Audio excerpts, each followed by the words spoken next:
देखिए दोस्तों, यहाँ पे इंट्रा कैप लगा हुआ है।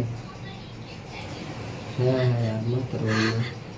हेलो यूट्यूब फैमिली, हमारे चैनल में आप लोग को स्वागत है। तो आप क्लिप देख के पता चल गया कि गोरखपुरिया जी बहुत ज़्यादा रो रहे। किस वजह से रो रहे मैं बताना चाहती हूँ। जब से बेबी नुकसान हुआ इस वजह से बहुत ज़्यादा रो रहे। उनको इंजेक्शन लग रहा है, डोज चढ़ रहा है, कितनी ज़्यादा प्रॉब्लम हो रहा है। तो एक माँ जान सकती है अपने बच्चे खोने का दर्द। बल्कि उनको आस था वो बच्चे पर बिल्कुल कि हमें हमारे घर में एक कान्हा आए, हमें भी वंश बढ़े। तीन तो बेटी है ही है, पर एक लल्ला आ जाए। हमारी बेटी हर राखी पर बहुत ज़्यादा रोती है अपने भाई के लिए।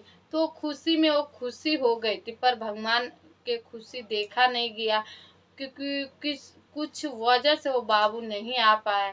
फिर आप लोग प्लीज़ गंदा कमेंट मत करना गोरखपुरिया भौजी को। साफ व्यूज के लिए ऐसे कर नखरा कर रहे हैं तो गलत बात है। इतना यूट्यूबर गोरखपुरिया भौजी से प्यार करे, रजनी सालू बहुत जने हैं, पर एक बार देखने भी नहीं गए। कैसी है सब